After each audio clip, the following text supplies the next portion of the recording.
for a Thursday afternoon, we had a mix of clouds and sunshine, just a few stray showers across the region, but overall it was pretty quiet but hot. High temperatures topped out in the low to mid 90s with even hotter heat index values. There's the view overlooking the Savannah River. Very smooth waters for us tonight and just overall quiet conditions. A quiet scan right now on Viper radar. That will be different for tomorrow afternoon when we will have some scattered showers and storms developing across the region. So starting off the day with a mainly sunny sky for us. Temperatures by 7 o'clock in the upper 70s, mid to upper 80s by 10 and 11 o'clock, with high temperatures topping out in the low to mid 90s. Heat index values will be over 105 degrees. We will likely have heat alerts issued for the coastal empire and low country, so make sure you try to stay cool and hydrated, and also keep an eye to the sky because those storm chances will be a little bit more elevated for our Friday, and that trend will continue into Saturday as some deeper tropical moisture is able to make its way back into the southeast.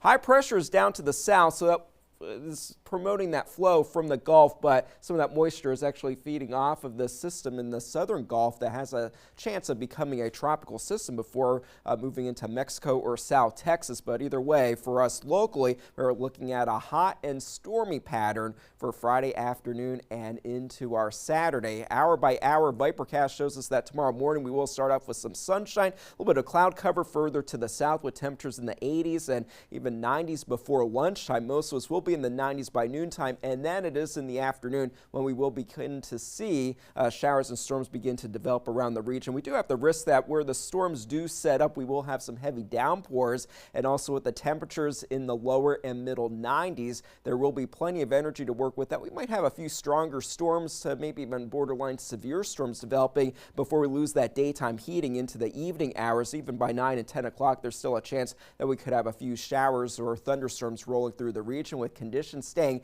fairly warm as we head into Friday night and into early Saturday morning. So pretty quiet for tonight, but in the tropics things are definitely active. This is Tropical Storm Erin. It is still looking pretty impressive on satellite imagery. It's pretty well defined convection in the center with these darker colors developing around the center of circulation. Those are those taller cloud tops. Maintaining strength since the 8 o'clock advisory is 70-mile-per-hour sustained winds, wind gusts of 85 miles per hour. It is starting to make that northerly turn, moving west-northwesterly at 17 miles per hour. So that forward movement is the same, but it is starting to move just a little bit more to the north than due west. By tomorrow, we do expect this to become a hurricane, a major hurricane sometime on Saturday, possibly strengthening to a Cat 4 by Sunday. And at this point, we'll definitely be making that turn to the north thanks to high pressure over the North Atlantic, weakening enough to make it take that path northerly through the gap between the east coast of the U.S. and Bermuda. There are some tropical alerts that have been issued, so we will get more updates from the National Hurricane Center. Tropical storm watch in place for the northern Leeward Islands as long as that storm is just off to the north. For tonight, 77 degrees for that low temperature, partly cloudy, warm and humid. And then for tomorrow, 94 for that afternoon high. Hot and humid with those afternoon showers and storms, so definitely watch out for that if you do have any kind of outdoor plans. For the boaters, southwesterly 5 to 10 knot winds, giving us seas right at 2 feet. So not a bad day except for those thunderstorms in the afternoon hours. Scattered storms continue for our Saturday, 93 for the high temperature, slightly drier for Sunday. Then next week, those rain chances back off even more, and those temperatures stay fairly hot with heat index values over 100 to 105 degrees each and every day. Yikes. Thank you. Whew. Right.